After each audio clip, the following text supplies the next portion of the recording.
दोस्तों जिंदा हो तो ये वीडियो देखना आपका फर्ज बनता है। ये टाइटल मेरा देख के आपके मन में जरूर ये सवाल उठा होगा कि मैंने ये सवाल क्यों किया कि आप जिंदा हो तो।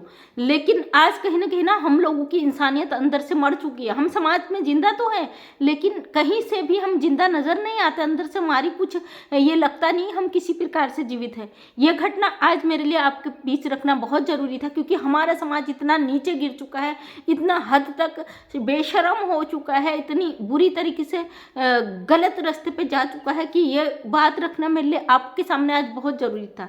जैसे कि आप लोग जानते हैं मेरे हस्बैंड उत्तराखंड पुलिस में दरोगा थे। वो फिलहाल BRS लेके घर में हैं और हमारे बीच ही घटनाएं आती रहती है। उसमें से कई घटनाएं मैंने शेयर की है जो समाज के लिए एक प्रेरणा बन सकता है, आपके बच्चों के लिए, आपकी ज़िंदगी के लिए एक सुरक्षित कवच बन सकता है। और इसलिए मैं ज़रूरी समझती हूँ कि समाज के बीच में ये मुद्दे में लाऊं और हमेशा एक प्रयास रहता है कि समाज के बीच में वो चीज़ें रखूं जिससे आप सतर्क रहो और आप अपने आगे की लाइफ को ना सेफ रख सको। तो घटना है मेरे हस्बैंड के एरिया से अलग की है, जहाँ पोस्टेड थे उस क्षेत्र की। वहाँ पे 16-17 साल की एक लड़की को घर से उठा लिया जाता है। उठा यूँ लिया जाता है कि लड़की का फेसबुक, कहते हैं ना फेसबुक जो आजकल ये टीनेजर एज में लड़कियाँ पगला गई है, लड़के पगला गए हैं, गलत कदम उठा ले रहे हैं। और ये फेसबुक का जो प्यार है कहीं ना कहीं घातक सिद्ध हो रहा है। 100% ये सही भी है क्योंकि टीनेजर एज ऐसी होती है इंसान की सोचने समझने की शक्ति वहाँ पे बिल्कुल ख़त्म हो जाती है। उसे लगता है कि मैं ही हूँ जो हूँ, भाई मुझसे बढ़कर कोई नहीं है। और ये चीज़ें इंसान को तोड़ती चली जा रही हैं। लड़की को घर से उठा लिया जाता, लड़की का किसी लड़के से बात चलता था और बीच में शायद उनका मतभेद होता है, इसकी लड़ाई झगड़े में उस लड़की को घर से उठा लिया जाता है। उठाने के बाद बीच सड़क में उस लड़की के साथ इतनी दरिंदगी होती है कि 4-5 फ़ोन करके उस लड़के द्वारा कई लोगों को बुला के उसके साथ गैंग रेप और कहने में भी देखिए दिल इतना दुखी होता है। उस लड़की के साथ इस तरीके की शर्मिंदगी वाली घटना होती है। और सबसे बड़े शर्म की बात कि वहाँ पे कई लोग दर्शक बन के देख रहे होते, चाकू छुरियाँ वगैरह उन लोगों के हाथों में होती, गुंडागर्दी में हॉकी वगैरह उनके हाथों में होती है। मतलब एक भीड़ 10-12 लड़कों के लिए भारी नहीं पड़ सकती। वो 10-12 लड़कों के लाठी डंडे भारी पड़ जाते हैं। उस लड़की के साथ दर्दनाक हादसा होता है, उसे मार दिया जाता है और बुरी तरीके से फेंक के वो लड़के फरार हो जाते हैं बाइक में। अब सोचिए कितनी बड़ी शर्म की बात है।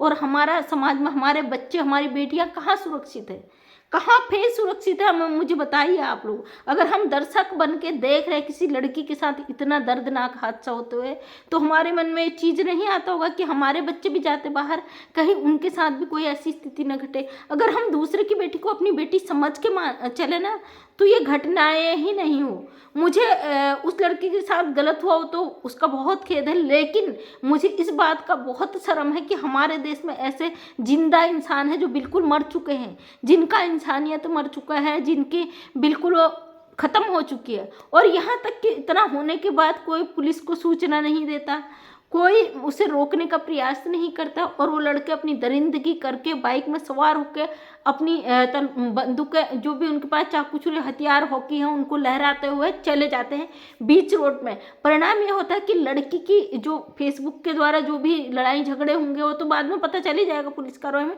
लेकिन इतना हद तक गुंडाई समझ में नहीं आता हमारा भारत देश का क्या होगा आने वाले समय में और कैसे इस चीज़ को रोका जाएगा। आप देख रहे हो ना कितने कांड हुए, निर्भया हुआ, अभी श्रद्धा वाला हुआ, एक लड़की का नाम भूल गई, 2-4 और लड़कियों के साथ ऐसा हुआ। तो क्यों भाई, हम क्या जिंदा नहीं है, हम मर चुके हैं, हमारा इंसानियत मर चुका है। अगर हमारी बच्ची के साथ ये चीज़ होता तो हम देख लेते खड़े होके, बिल्कुल चाहे हमारी जान चली जाती हम जाते ना, कूदते ना, बोलते ना उस पर। मैं कहती हूँ पब्लिक बनकर क्यों देखता है। आज के ज़माने में वो सबके पास मोबाइल फ़ोन होते, किसी की हिम्मत नहीं होती भैया एक वीडियो शूट कर ले। अगर किसी का गुप्त कोई चीज़ आपको वायरल करना होगा ना, उसको जल्दी से बना के आप उसे बदनाम करने के लिए यहाँ पे वायरल कर दोगे, भाई इसे वायरल कर दो, बेइज्जती कर दो, इसकी इज्जत की धज्जियाँ उड़ा दो। जब एक औरत की, एक बेटी की वो चीज़ें आप शूट करके डाल सकते हो, जब वो घटनाएं हो रही थी तो उसको क्यों नहीं कैद कर सकते हो। और कहा जा रहा है कि अब वो उसमें किसी प्रशासनिक अधिकारी के बच्चे हैं, बड़े मतलब क्रिमिनल के बच्चे हैं और वो चीज़ें दब जाएंगी क्योंकि कोई प्रूफ नहीं मिलेगा। किसी की हिम्मत नहीं थी उसको शूट कर लिया जाए, किसी की हिम्मत नहीं है कि उस पर कोई गवाही देने के लिए आगे आए। तो ये जो मैंने लिखा था कि अगर हम जिंदा हैं तो ये वीडियो ज़रूर देखें। तो क्या है मैंने गलत लिखा? बहुत अंदर से ना दिल क्या कहें, ऐसा लगता है कि छुरियों से दिल को गोद दिया है। बहुत वो तकलीफ़ होता है जब भी ऐसी घटनाएं देखती हैं।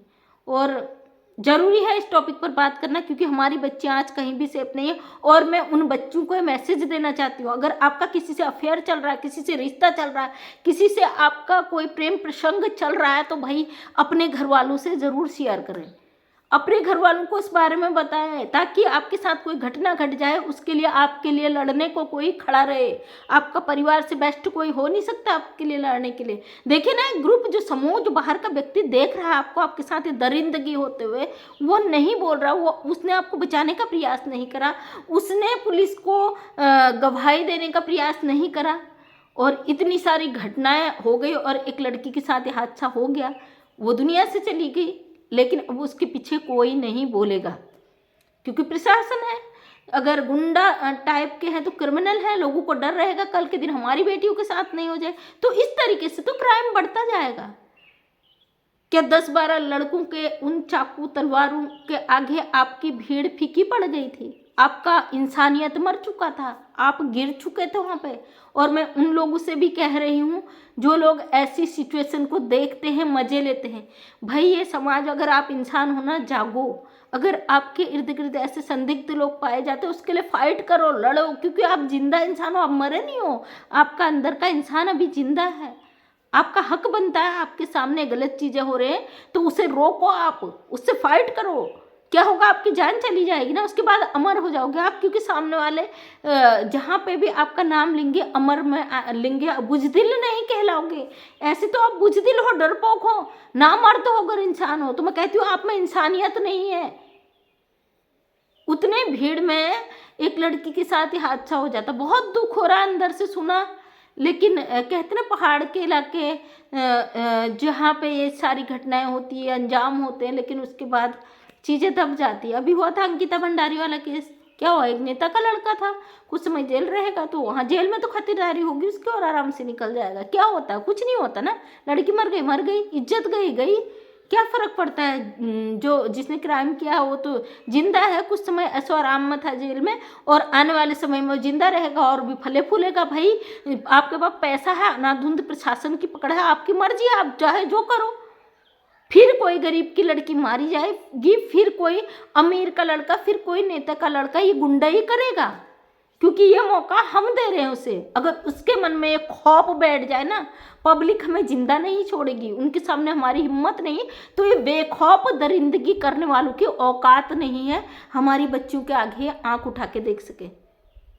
अंदर से जो दर्द है उसे मैं बयान नहीं कर सकती आपके सामने, क्योंकि कई लोग कह देंगे ढोंग करती है। होता है, किसी के लिए अगर हम आवाज़ उठाते हैं आपको लगता है हम ढोंग कर रहे हैं, लेकिन ये तकलीफ ना अब क्या ही बयान करूं, मैं आपके सामने बयान नहीं कर सकती ये दर्द को, क्योंकि मैं भी 1-2 बच्चियों की माँ हूँ, एक बेटी की माँ हूँ, और मैंने अपनी बेटियों को इतनी हिम्मत दे रखी है कि ऐसी दरिंदगी से वो अकेले निपट सकती, उन्हें किसी के सपोर्ट की ज़रूरत नहीं। भगवान की कृपा से अगर 10-12 लोग भी अगर हमारे बच्चों के साथ गलत करने का प्रयास करेंगे ना, तो मैं इतनी अपनी बच्चों को मैंने इतना पावर दे रखा कि बेटा आप जिंदा गाड़ के आना, और उसके बाद हम देख लेंगे, चाहे उसका जो भी अंजाम होगा, चाहे वो किसी भी नेता का बेटा हो, किसी भी क्रिमिनल का बेटा हो, किसी का भी हो, और ऐसा वो कर भी देंगी, क्योंकि ये अपनी बच्ची को आपको आज इतना पावरफुल बनाने की ज़रूरत है ना।